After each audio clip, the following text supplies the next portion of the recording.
अस्सलाम वालेकुम dear students. तो आज जो हमारा टॉपिक है जिसमें आज हम पढ़ेंगे कि concept of homologous series. Homologous series का क्या कॉन्सेप्ट है और अगर हमारे पास क्वेश्चन आता है तो हम इसको किस तरीके से सॉल्व करेंगे।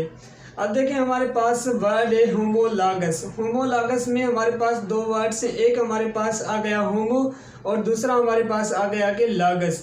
होमो की मीनिंग होती है सेम और लॉगस की मीनिंग होती है हमारे पास रेशो। सेम रेशो में जो हमारे पास नंबर ऑफ कार्बन सीरीज जो हमारे पास से इंक्रीज होती है जिसको हम क्या कहते हैं कि होमोलॉगस सीरीज कहते हैं। होमोलॉगस सीरीज की अगर आप डेफिनेशन देखें तो यहाँ पे हमारे पास जो कॉन्सेप्ट है कि अगर आप यहाँ पे देखें कि हमारे पास organic compounds are divided into group of compounds having similar chemical properties is called homologous series।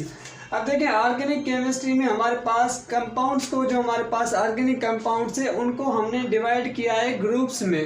कौन से ग्रुप में? हमारे पास 3 ग्रुप्स आ जाते हैं जिसमें हमारे पास अल्कीन आ गया और उसके बाद हमारे पास अल्कीन आ गया, उसके बाद हमारे पास क्या आ गया कि अल्काइन आ गया। ये हमारे पास क्या है कि 3 डिफरेंट हमारे पास क्या है कि ग्रुप है। उसके साथ यहाँ पे देखेंगे हमारे पास each group is known as a homologous series. मतलब कि जो हमारे पास अल्केन ग्रुप है वो हमारे पास एक अलग हमारे पास क्या है कि होमोलॉगस सीरीज है और हमारे पास अल्कीन है वो हमारे पास अलग हमारे पास एक क्या है कि होमोलॉगस सीरीज है। होमोलॉगस सीरीज में हमारे पास किस तरीके से होता है कि अगर हमारे पास इनके प्रॉपर्टीज तो आगे मैं यहाँ पे डिफाइन करूंगा कि प्रॉपर्टीज कौन सी हैं और किस तरीके से पॉइंट्स हम इसको लिख सकते हैं।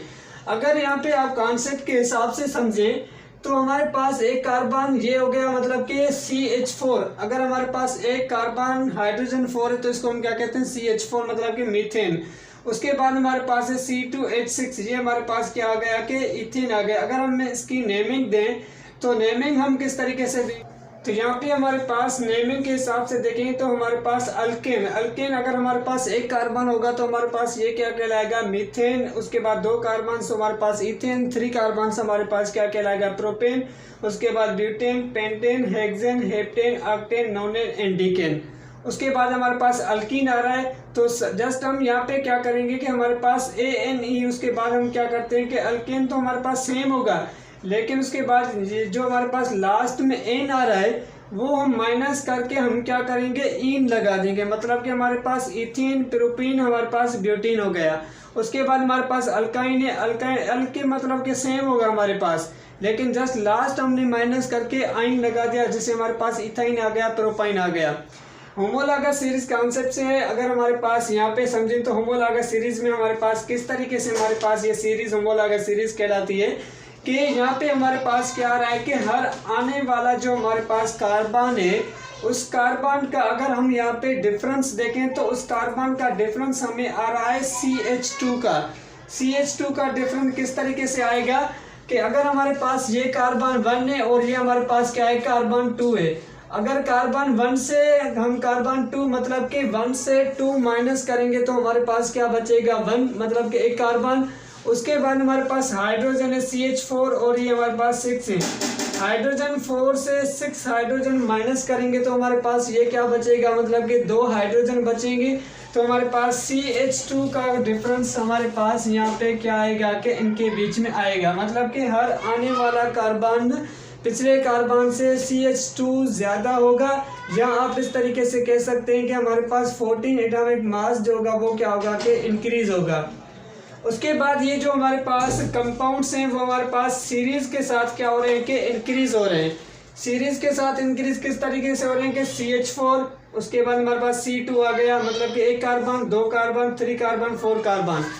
लेकिन कंसेप्टिव नंबर के साथ हम देखें तो ये हमारे पास इनकी देखें जहाँ हमारे पास इनकी देखें सीरीज, यहाँ हमारे पास इनकी सीरीज देखें तो इनके बीच में हमारे पास CH2 का क्या आएगा कि डिफरेंस आएगा और हमारे पास 14 एटॉमिक मास का भी क्या आएगा कि डिफरेंस आएगा। यहाँ आप इथीन देखें तो इनमें भी हमारे पास CH2 का क्या आता है कि डिफरेंस आता है। किस तरीके से अगर हमारे पास ये C2 और C3 है मतलब इन दोनों में डिफरेंस देखें तो हमारे पास C2 से C3 माइनस करेंगे तो एक कार्बन बचेगा।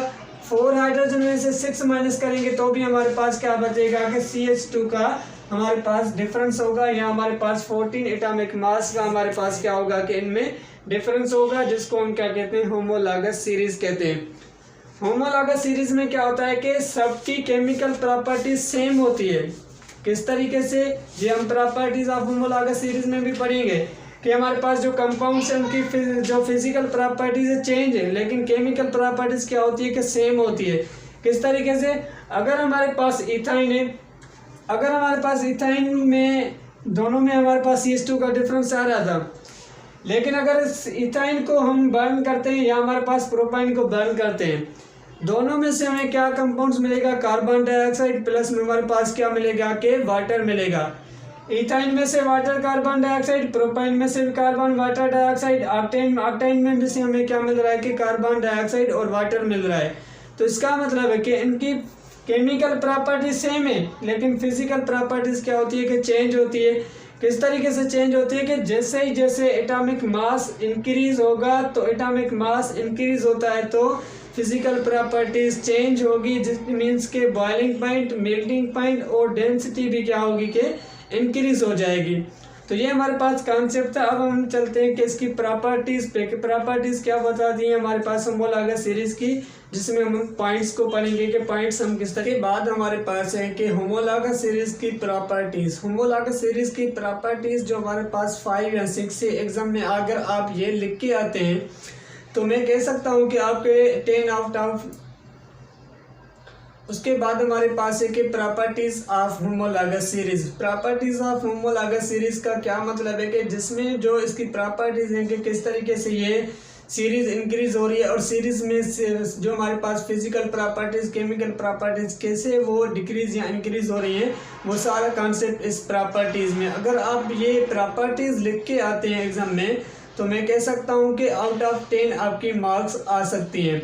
अब यहाँ पे देखें, सबसे पहले हमारे पास जो पॉइंट है जो होमोलॉगस सीरीज की पॉइंट में देखें कि all members of series can be represented by general formula, कि जो हमारे पास फंक्शनल ग्रुप थे अल्केन, अल्कीन और अल्काइन का जो ग्रुप था कि वो सारे मेंबर्स के सीरीज क्या होंगे कि वो अपने एक जनरल फार्मूले के हिसाब से हमारे पास क्या होती है, जिसमें हमारे पास अल्केन है। अल्कीन का जो हमारे पास यहाँ पे फार्मूला देखें CnH2n+2, इसका क्या मतलब है कि हमारे पास जो इसका C मतलब के carbon, number of carbon 2 carbon से 3 कार्बन से, और उसके बाद H2 प्लस में नंबर ऑफ कार्बन में ऐड करेंगे, प्लस में 2 ऐड करेंगे, तो हमारे पास ये हमारे पास अल्केन का एक हमारे पास ग्रुप बन जाएगा। उसके बाद हमारे पास है अल्कीन CnH2 प्लस में हमारे पास नंबर ऑफ कार्बन। उसके बाद हमारे पास है अल्काइन, अल्काइन में हमारे पास एक CnH2n-N2 मतलब कि माइनस आप उनमें से 2 करेंगे तो हमारे पास अल्काइन का फार्मूला बनेगा। उसके बाद हमारे पास है कि successive members of series differ by 1 unit of CH2 and 14 units of relative molecular mass. Relative molecular mass कौन सा, जो मैंने पहले ही बताया है कि CH2 या हमारे पास 14 एटॉमिक मास जो हमारे पास क्या होगा कि मेंबर्स ऑफ सीरीज का इंक्रीज हो जाएगा। थर्ड पॉइंट पे आप यहाँ पे आए कि they have a same chemical properties. They have a same chemical properties किस तरीके से, जो हमारे पास होमोलॉगस सीरीज होगी, जो मेंबर्स ऑफ सीरीज होगी, उन सारे मेंबर्स ऑफ सीरीज की केमिकल प्रॉपर्टीज क्या होगी कि सेम होगी। अगर हमारे पास इथेन है, इथेन को हम बर्निंग करें तो वो कार्बन डाइऑक्साइड प्लस में वाटर मिल रहा है। अगर हमारे पास ऑक्टेन है, ऑक्टेन को हम हीट कर रहे हैं तो बर्न कर रहे हैं तो हमारे पास उसमें से कार्बन डाइऑक्साइड प्लस में हमें वाटर के मॉलिक्यूल्स मिल रहे हैं, तो हमारे पास सेम केमिकल प्रॉपर्टीज इनकी होगी। उसके बाद यहाँ पे देखेंगे there is a regular change in their physical properties. जैसे ही नंबर ऑफ सीरीज में कार्बन्स इंक्रीज होंगे, नंबर ऑफ कंपाउंड्स इंक्रीज होंगे, तो उनमें चेंज आएगी, रेगुलर चेंज मतलब कि जो हमारे पास C1 है उसके बाद C2 है। अगर हमारे पास ये कार्बन 1 C1 और हमारे पास H4, उसके बाद C2 H6 हमारे पास आ गया, C3 H हमारे पास क्या आ गया 8 आ गया, C4 H हमारे पास क्या आ गया कि 10 आ गया। अब जो हमारे पास रेगुलर चेंज किस तरीके से होती है, अगर हम यहाँ पे देखेंगे तो कार्बन 1 और कार्बन 2, कार्बन 1 से कार्बन 2 की हमारे पास बॉइलिंग पॉइंट क्या होगी कि ज़्यादा होगी। उसके बाद हमारे पास कार्बन 2 से कार्बन 3 की बॉइलिंग पॉइंट क्या होगी कि ज़्यादा होगी। उसके बाद कार्बन 3 से लेके हमारे पास कार्बन 4 की क्या होगी कि बॉइलिंग पॉइंट चेंज होगी, मतलब कि एज अ रेगुलर में क्या होगी कि यहाँ पे इंक्रीज होती जाएंगी। बॉइलिंग पॉइंट कहें या मेल्टिंग पॉइंट कहें या आप डेंसिटी कहें, जो भी फिजिकल प्रॉपर्टीज में प्रॉपर्टीज रिलेटिव होती हैं। उसके बाद यहाँ पे देखें gradually with increase molecular mass, जैसे जैसे मॉलिक्यूलर मास इंक्रीज होगा वैसे ही हमारे पास प्रॉपर्टीज भी क्या होंगे कि इंक्रीज होंगी।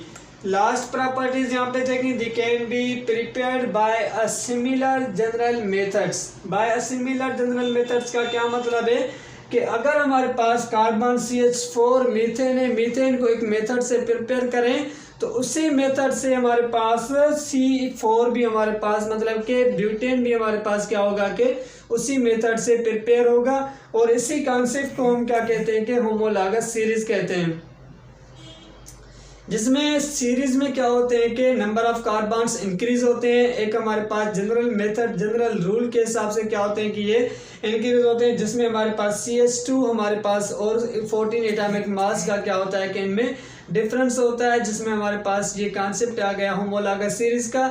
इंशाल्लाह अगले लेक्चर में मिलते हैं, जिसमें हम पढ़ेंगे कि आइसोमर का कॉन्सेप्ट क्या है। उसके बाद हमारे पास जैसे हमारे पास आ गए कि organic chemistry, alkane, alkyne, alkyne और उनकी प्रिपरेशन क्या है ना। अगर इस टॉपिक में कोई भी आपको क्वेश्चन है तो आप कमेंट में क्वेश्चन पूछ सकते हैं। अगर आपको इसमें कोई कंफ्यूजन है तो वो भी आप क्या करते हैं कि वो भी आप पूछ सकते हैं, इंशाल्लाह मैं आपको जवाब